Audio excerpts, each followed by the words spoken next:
மன ரீதியா பாதிக்கப்பட்ட குழந்தைகள், mentally MR child, down syndrome, autism, இந்த மாதிரி மன ரீதியா பாதிக்கப்பட்ட குழந்தைகள் இருக்காங்க இல்லைங்களா, இவருக்கு ஒரு தீர்வு என்ன தெரியுங்களா? சிம்பிள் தீர்வுங்க. அந்த வீட்டுக்குள்ள இன்ஸ்ட்ருமெண்டல் மியூசிக் வந்து எப்பவுமே போட்டுருக்கணும். அந்த குழந்தை சரியா போயிருதுங்க. இந்த சினிமா பாட்டெல்லாம் இருக்கு இல்லைங்களா, அதெல்லாம் இந்த இன்ஸ்ட்ருமெண்ட் மியூசிக் கிடைக்கும். இப்ப தில்லானா தில்லானா அப்படிங்கிற பாட்டுக்கு டொட்டாட்டே டொட்டாட்டே அப்படின்னு இருக்கும். அந்த மாதிரி வெறும் அந்த மியூசிக் மட்டும் இருக்கும். அதை மட்டும் வாங்கிட்டு வந்து ஒரு ஃபுல் கேசட்ல உங்க வீட்டுல 4 இடத்துல ஸ்பீக்கர் செட் பண்ணி ஒரு இது போட்டு லேசா சிம்பிளா, சில கம்பெனில பாத்தீங்கன்னா மெலோடிஸா ஒரு சாங் போட்டுருக்கோம். அந்த மாதிரி உங்க வீட்டுக்குள்ள இன்ஸ்ட்ருமெண்ட் சாங் மட்டும் லேசா போட்டுட்டீங்கன்னா எப்பேற்பட்ட குழந்தையுடைய மைண்டும் சரியா போகுங்க. இது ஒரு மிகப்பெரிய ஆராய்ச்சி, நிறைய பேருக்கு குணமா இருக்குது. அந்த நீங்களே கூட அது ஏன் கம்பெனில இந்த மாதிரி வைக்கிறாங்க தெரியுமா? பெரிய பெரிய கம்பெனில நிறைய சாஃப்ட்வேர் இன்ஜினியர் வேலை செஞ்சுட்டு இருப்பாங்க, மூளைக்கு நிறைய வேலை. அந்த மியூசிக் மட்டும் 24 hours ஓடிட்டே இருந்துச்சுன்னா இவங்க மைண்ட் டிஸ்டர்பே ஆகாதுங்க.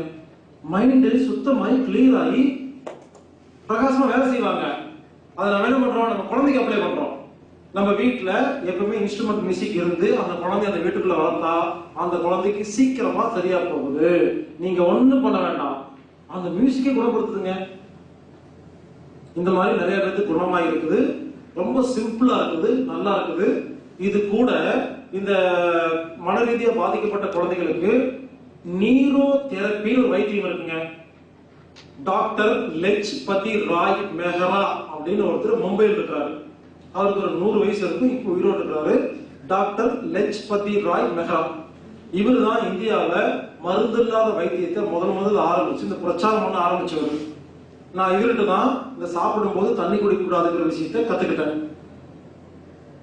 அவரு ஒரு மருந்து இல்லாத வைத்தியம் கண்டுபிடிச்சிருக்காரு. அதுக்கு பேரு நீரோ தெரப்பி. நீரோ தெரப்பின்னா நீரோ சர்ஜன் கிடையாது, அலோபதி கிடையாது, மருந்து மாதிரி இல்லாத ஒரு வைத்தியத்துக்கு பேர் நீரோ தெரப்பி. உடம்புல 72 பாயிண்ட் இருக்கு. அந்த பாயிண்ட் எப்படி ஆக்டிவேட் பண்ணி சொல்லி கொடுத்துருவாரு. சொல்லி கொடுத்துட்டு எந்தெந்த நோய்க்கு எந்தெந்த பாயிண்ட் டச் பண்ண சொல்லிடுவாரு. இதை வச்சு இந்த மன ரீதியா பாதிக்கப்பட்ட எல்லா குழந்தையும் சூப்பரா அடி பண்ணலாங்க. அதனால ஏதாவது குழந்தை உங்க வீட்டுல அந்த மாதிரி இருந்துச்சுன்னா நான் என்ன சொல்லணும்னா, உங்களுக்கு தெரிஞ்சு யாராவது நீரோ தெரப்பி வித்தியை கத்துக்கிட்டவங்க இந்த ஊர்ல இருந்தாங்கன்னா அவங்ககிட்ட போய் குழந்தை கொடுத்து வாரத்துக்கு ஒரு ட்ரீட்மெண்ட் கொடுக்க சொன்னீங்கன்னா கண்டிப்பா குணம் ஆகும். அதை விட ஐடியா சொல்றேன், நீங்களே நீரோ தெரப்பி கத்துக்கிறது ரொம்ப சுலபம். ஒரு அம்மா குழந்தைக்கு அந்த நோய் வந்துருச்சுல்ல, வாழ்க்கைக்குள்ள கஷ்டப்பட போறீங்கல்ல, நீங்க என்ன பண்ணணும்? ஒண்ணு மும்பையில போய் கத்துக்கணும், 3 மாசம் கோர்ஸ். இல்ல சென்னை, கோயம்புத்தூர் ஏதாவது ஊர்ல என்ன நம்ம டிவிடி புக்ல இருக்கிற நம்பரை கூப்பிட்டு கேளுங்க, நம்ம ஆபீஸ்ல உங்களுக்கு அசிஸ்ட் பண்ணுவாங்க, யாராவது இருப்பாங்க. இல்ல இன்டர்நெட்ல போய் பாருங்க. எங்கேயாவது போய் ஒரு 3 மாசம் நீரோ தெரப்பி அப்படிங்கிற வைத்தியத்தை மட்டும் கத்துக்கிட்டு நீங்க வந்து டெய்லி வீட்லயே கொடுத்தீங்கன்னா எப்பேற்பட்ட மன ரீதியா பாதிக்கப்பட்ட குழந்தைகளும் 100% குணப்படுத்த முடியுங்க. அருமையா ரிசல்ட் இருக்குது. இதை நீங்க முயற்சி பண்ணி பார்க்கலாம்.